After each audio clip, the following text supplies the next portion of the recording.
हमने हमेशा यही सुना है कि मुगल अपने धर्म के अलावा किसी और धर्म को भारत में फलने फूलने नहीं देते थे। लेकिन क्या आप ये बात जानते हैं कि एक धर्म ऐसा भी था जिसने मुगल काल में अपने पैर पसारे और आज के समय में भारत के जरूरी धर्मों में से एक बन गया। दोस्तों, हम बात कर रहे हैं ईसाई धर्म की। मुगल काल में ईसाई धर्म का बंधना, वो भी खासकर लोअर क्लासेस और स्वदेशी आबादी के बीच, काफी हैरान कर देने वाला था। मुगल काल में कई क्रिश्चियन इंस्टीट्यूशंस की स्थापना भी की गई, जैसे स्कूल, हॉस्पिटल और अनाथालय, जो लोकल पॉपुलेशन को शिक्षा और सोशल सर्विस प्रोवाइड करते थे। तो दोस्तों, आज की वीडियो में हम जानेंगे कि कैसे मुगल काल में क्रिश्चियनिटी आई, कैसे फली फूली और उसका मुगलों को क्या फायदा हुआ। इसलिए वीडियो को आखिर तक जरूर देखिएगा। पर वीडियो शुरू होने से पहले अगर आप लोग चैनल पर नए हैं या आपने अभी तक चैनल को सब्सक्राइब नहीं किया है, तो चैनल को सब्सक्राइब करना और बेल आइकन दबाना ना भूलें, ताकि हमारे चैनल की कोई भी वीडियो आपसे मिस ना हो जाए। What is Christianity? देखिए दोस्तों, ईसाई धर्म एक एकेश्वरवादी धर्म यानी कि मोनोथेस्टिक रिलीजन है, जो ईसा मसीह की टीचिंग्स पर आधारित है, जिन्हें ईश्वर का पुत्र और मानवता का रक्षक माना जाता है। ये दुनिया भर में 2.4 बिलियन से ज्यादा फॉलोअर्स के साथ दुनिया के सबसे बड़े और सबसे प्रभावशाली धर्मों में से एक है। यहूदी धर्म में ईसाई धर्म की जड़ें मौजूद हैं, क्योंकि यीशु एक यहूदी थे जो 1st सेंचुरी सीई के दौरान फिलिस्तीनी में रहते थे। उन्होंने लव और कंपैशन के मैसेज का प्रचार किया और सिखाया कि इटर्नल लाइफ के रास्ते में ईश्वर में विश्वास और उनकी शिक्षाओं का पालन करना कितना जरूरी है। उन्होंने फॉरगिवनेस, ह्यूमैनिटी और सेल्फलेसनेस के महत्व पर भी जोर दिया। ईसाई मान्यता के मुताबिक ईसा मसीह को रोमन्स ने सूली पर चढ़ा दिया था और क्रूस पर उनकी मृत्यु हो गई थी, लेकिन 3 दिन बाद वे फिर से जिंदा हो गए थे। रेsurrection के रूप में जाने जाने वाली इस घटना को ईसाई धर्म का सेंट्रल इवेंट माना जाता है, क्योंकि ये ईश्वर की शक्ति और अनंत जीवन की पॉसिबिलिटी को डेमोन्स्ट्रेट करता है। ईसाइयों का मानना है कि यीशु ईश्वर के पुत्र हैं, जिन्हें मानवता को पाप से छुड़ाने और मुक्ति दिलाने के लिए पृथ्वी पर भेजा गया था। वे पवित्र आत्मा में भी विश्वास करते हैं, जो दुनिया में भगवान की प्रेजेंस है, और होली बाइबल में, जिसमें यीशु और शुरुआती ईसाई चर्च की शिक्षाएं और कहानियां शामिल हैं। समय के साथ डेवलप हुए अलग अलग संप्रदायों और सेक्ट्स के साथ ईसाई धर्म की एक समृद्धि और कॉम्प्लेक्स हिस्ट्री है। ईसाई धर्म की मेन ब्रांचेस में रोमन कैथोलिज्म, प्रोटेस्टेंटिज्म और ईस्टर्न ऑर्थोडॉक्सी शामिल है, जिनमें सभी की अपनी मान्यताएं और प्रैक्टिसेस हैं। रोमन कैथोलिक धर्म सबसे बड़ा क्रिश्चियन डिनोमिनेशन, परंपरा और पोप के अधिकार पर जोर देने वाला है। दूसरी ओर प्रोटेस्टेंटिज्म बाइबल की पर्सनल इंटरप्रिटेशन पर ध्यान केंद्रित करने और पोप की अथॉरिटी के रिजेक्शन पर जोर देता है। ईस्टर्न ऑर्थोडॉक्सी की विशेषता यही है कि ये पूजा पाठ और चर्च में बिशप्स की भूमिका पर जोर देते हैं। दुनिया भर में आर्ट, म्यूजिक, लिटरेचर और कल्चर पर ईसाई धर्म का ये भी सिग्निफिकेंट इम्पैक्ट पड़ा है। दुनिया की कई महान कलाकृतियाँ, जैसे माइकल एंजेलो की द लास्ट जजमेंट और लियोनार्डो दा विंची की the last suffer, Christian themes और टीचिंग से इंस्पायर थी। क्रिश्चियन म्यूजिक और भजनों ने भी वेस्टर्न म्यूजिक के विकास में एक प्रमुख भूमिका निभाई है, और दुनिया में कई महानतम लेखक जैसे C.S. लुइस और J.R.R. टॉलकिन उनके ईसाई धर्म से डीपली इन्फ्लुएंस थे। अपने रिलीजियस बिलीफ्स और प्रार्थनाओं के अलावा ईसाई धर्म अपने चैरिटेबल और ह्यूमैनिटेरियन एफर्ट्स के लिए भी जाना जाता है। कई क्रिश्चियन ऑर्गेनाइजेशंस और चर्च जरूरतमंद लोगों की मदद करने के लिए डेडिकेटेड हैं, चाहे बेघरों को खाना और शेल्टर प्रोवाइड करना हो, विदेशों में मिशनरीज का सपोर्ट करना, या सोशल इनजस्टिस और असमानता का मुकाबला करने के लिए काम करना हो। कुल मिलाकर ईसाई धर्म एक ऐसा धर्म है जो ईश्वर में विश्वास, यीशु की शिक्षाओं और विश्वास के माध्यम से मुक्ति और मुक्ति की संभावनाओं में डीपली रूटेड है। इसने दुनिया को अनगिनत तरीकों से आकार दिया है और आज भी लोगों के जीवन और विश्वासों पर एक बड़ा प्रभाव बना हुआ है।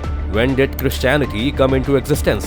ईसाई धर्म का जन्म ईस्टर्न मेडिटेरियन रीजन में पहली शताब्दी सीई में हुआ। सबसे ज्यादा संभावना फिलिस्तीनी में और या फिर पॉसिबली यरूशलेम शहर में हुई थी। ईसाई धर्म की स्थापना यीशु के फॉलोअर्स द्वारा की गई थी, जिन्हें अपोस्टल्स के रूप में जाना जाता था, और फिर ये तेजी से पूरे रोमन साम्राज्य और उसके बाहर फैल गया।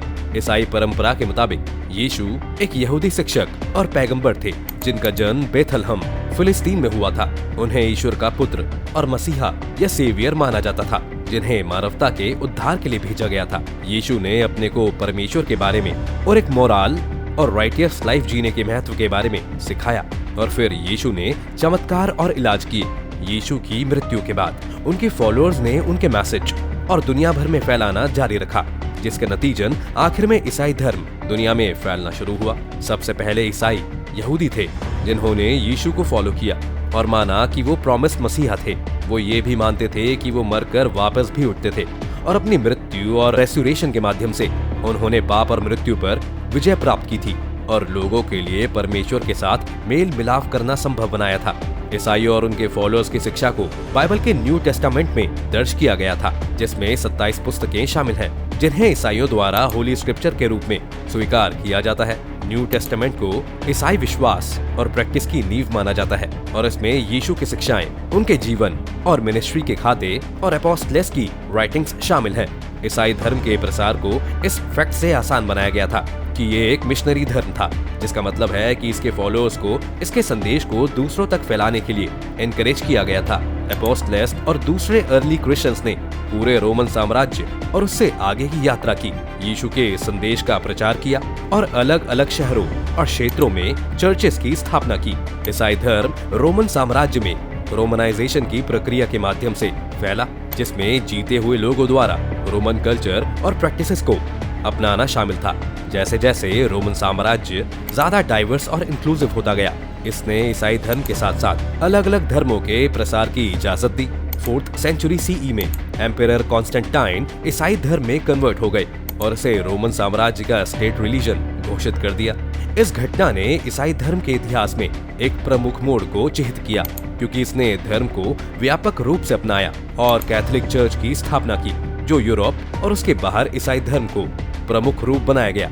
अपनी स्थापना के बाद से Roman Catholic church, the eastern Orthodox church और प्रोटेस्टेंटिज्म के साथ साथ अलग अलग संप्रदायों और सेक्ट्स में विकसित और विभाजित हो गया है। How Christianity came in the Mughal period. देखिए दोस्तों, हमने आपको अभी तक बता दिया कि ईसाई धर्म क्या है और कैसे ये दुनिया में फैला।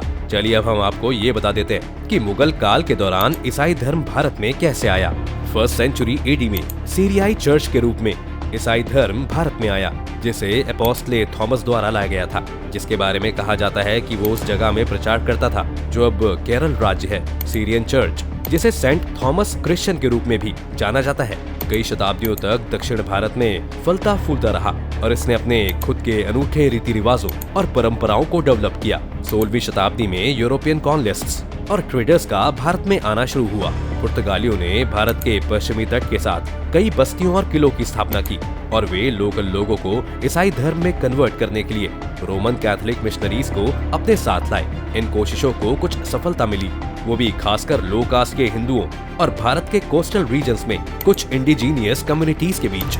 मुगल काल के दौरान मुख्य रूप से पुर्तगालियों और दूसरे यूरोपियन कॉलोनिस्ट्स की कोशिशों से भारत में ईसाई धर्म का प्रसार जारी रहा और कई मुगल नोबल्स और ऑफिशियल्स ईसाई धर्म में कन्वर्ट हो गए थे, या जो कन्वर्ट नहीं हुए थे वो इससे काफी इन्फ्लुएंस्ड हुए थे।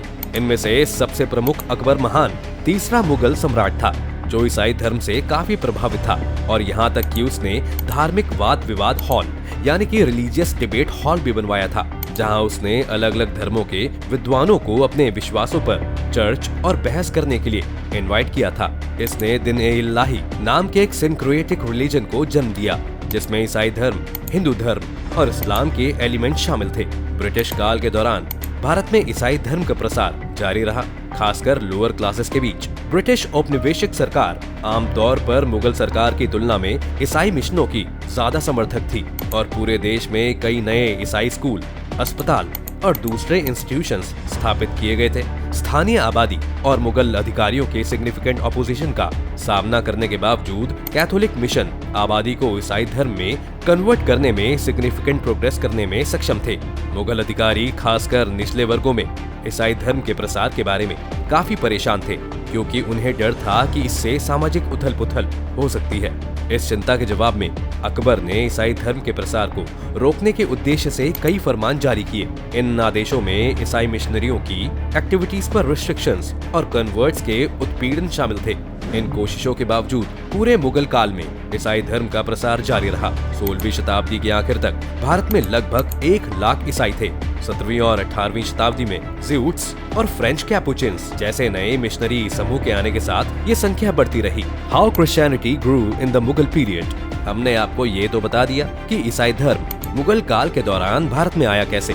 आइए अब ये जानते हैं कि ईसाई धर्म मुगलों के राज्यों में फला फूला कैसे। मुगल काल जो 1526 से 1858 तक चला, भारतीय उपमहाद्वीप में ईसाई धर्म के लिए ग्रेट ग्रोथ और एक्सपेंशन का समय था। मुगल जो सेंट्रल एशिया में मुस्लिम शासक थे, अपने साथ एक ऐसे कल्चर लाए जो रिलीजन और स्पिरिचुअलिटी से डीपली इन्फ्लुएंस थी।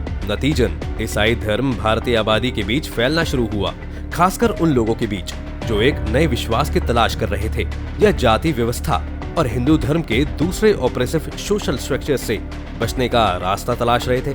मुगल काल के दौरान भारत में ईसाई धर्म की ग्रोथ में योगदान देने वाले मेजर फैक्टर्स में से एक धर्म के प्रति मुगल सम्राटों की रिलेटिव टॉलरेंस थी।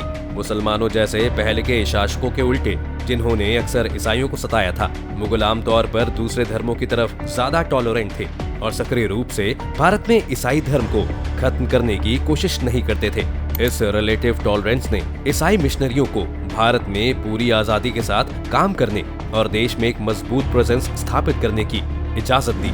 उन्होंने पूरे देश में स्कूल्स और चर्चेस की स्थापना की और बड़ी संख्या में भारतीयों को ईसाई धर्म में परिवर्तित करना शुरू किया। मुगल काल के दौरान ईसाई धर्म की ग्रोथ में योगदान देने वाले मेजर फैक्टर्स में से एक यूरोपीय व्यापारियों और मिशनरियों का भारत में आना था। पुर्तगाली विशेष रूप से मसालों, कपड़ों और दूसरे सामानों के ट्रेड में काफी ज्यादा शामिल थे और वे अपने साथ ईसाई धर्म और कैथोलिक चर्च भी लाए थे। जेसुइट्स एक कैथोलिक रिलीजियस ऑर्डर 1500 के दशक की शुरुआत में भारत पहुंचे और उन्होंने गोवा और दूसरे कोस्टल टाउन्स में मिशन स्टेब्लिश किए।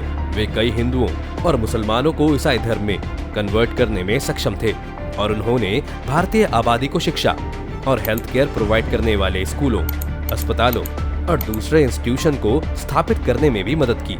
एक और इम्पोर्टेंट फैक्टर जिसने मुगल काल के दौरान भारत में ईसाई धर्म के विकास में योगदान दिया, वो इकोनॉमिक और सोशल चेंजेस थे जो देश में हो रहे थे। मुगलों के उदय के साथ भारत ने इकोनॉमिक ग्रोथ और प्रोस्पेरिटी के समय को एक्सपीरियंस करना शुरू किया। इससे भारतीयों की संख्या में बढ़ोतरी हुई और पश्चिमी दुनिया की लग्जूरियस को अफोर्ड कर सकते थे, जैसे कि किताबों और लिटरेचर के दूसरे रूप, जिसने ईसाई धर्म की शिक्षाओं को फैलाने में मदद की। इसके अलावा मुगलों ने भारत में कई नई तकनीकों और इनोवेशंस को भी पेश किया, जैसे कि प्रिंटिंग प्रेस, जिसने पूरे देश में ईसाई धर्म के संदेश को फैलाने में मदद की। इसने ईसाई मिशनरियों को बड़ी संख्या में ईसाई पुस्तकों और पैम्फलेटों को छापने और डिस्ट्रीब्यूट करने की आजादी दी, जिससे धर्म को और भी ज्यादा लोगों तक फैलाने में मदद मिली। मुगल साम्राज्य के पतन के साथ भारत में ईसाई धर्म का विकास जारी रहा और 18वीं शताब्दी के अंत तक यह अनुमान लगाया गया कि भारत में लगभग 10 लाख ईसाई थे। ये विकास क्रिश्चियन मिशनरी ऑर्गेनाइजेशन की लगातार कोशिशों के साथ साथ देश में हो रहे इकोनॉमिक और सोशल चेंजेस से इंस्पायर था। आज भारत में लगभग 25 मिलियन फॉलोअर्स के साथ ईसाई धर्म एक मेजर धर्म है। ये भारतीय समाज का एक महत्वपूर्ण हिस्सा बना हुआ है और देश के कल्चरल और सोशल डेवलपमेंट में महत्वपूर्ण भूमिका निभा रहा है। Evidence of Christianity during the Mughal period. Mughal काल के दौरान हिस्टोरिकल रिकॉर्ड्स और आर्किटेक्चरल स्ट्रक्चर्स के साथ साथ अलग अलग रूपों में ईसाई धर्म के एविडेंस पाए जा सकते हैं। मुगल काल के दौरान ईसाई धर्म के सबसे महत्वपूर्ण सबूतों में से एक कैथोलिक मिशंस और इंस्टीट्यूशंस की प्रेजेंस है, वो भी खासकर पुर्तगाली और जेसुइट्स द्वारा बनाए गए। पुर्तगाली 1500 के दशक की शुरुआत में भारत पहुंचे और गोवा और दूसरे कोस्टल शहरों में मिशन स्थापित किए। ये संस्थान और उनके रिकॉर्ड अभी भी उनके अस्तित्व और उस समय के दौरान ईसाई धर्म के प्रसार की गवाही के रूप में खड़े हैं। मुगल काल के दौरान ईसाई धर्म का एक और इम्पोर्टेंट प्रूफ ईसाई कलाकृतियों और आर्किटेक्चर की उपस्थिति है। उदाहरण के लिए इस वक्त के दौरान भारत में कई चर्च बनाए गए, जिनमें से कुछ आज भी मौजूद हैं। ये चर्च जैसे गोवा में saint Francis church architectural marvels हैं और मुगल काल के दौरान ईसाई धर्म के प्रसार के लिए एक वसीयतनामा की तरह है। ईसाई आर्टिफैक्ट्स जैसे क्रॉस, बाइबल और दूसरी धार्मिक वस्तुएं पुरातात्विक खुदाई में पाई गई हैं, जो इस समय अवधि के दौरान ईसाई धर्म की उपस्थिति का और सबूत हमारे सामने लाती हैं। साथ ही में मुगल काल के ऐतिहासिक रिकॉर्ड्स जैसे जनरल्स, लेटर्स और दूसरे डॉक्यूमेंट्स इस समय के दौरान ईसाई धर्म के प्रसार के इम्पोर्टेंट एविडेंस प्रोवाइड करते हैं। यूरोपीय ट्रेडर्स, मिशनरीज और सरकारी अधिकारियों द्वारा लिखे गए ये रिकॉर्ड्स ईसाई धर्म के प्रसार, कन्वर्ट करने वालों की संख्या और मुगल काल के दौरान ईसाई समुदाय के सामने आने वाली चुनौतियों के बारे में वैल्यूएबल इंफॉर्मेशन प्रदान करते हैं। Benefits of having Christianity during Mughal period Bharat में मुगल काल के दौरान हिंदू धर्म और इस्लाम जैसे दूसरे धर्मों की तुलना में ईसाई धर्म की प्रेजेंस कम रिलेटिवली थी। हालांकि इस समय के दौरान ईसाई धर्म के मौजूद होने के कुछ लाभ भी थे। आइए अब उनके बारे में जानते हैं। एक लाभ रिलीजियस टॉलरेंस और डाइवर्सिटी की पॉसिबिलिटी थी।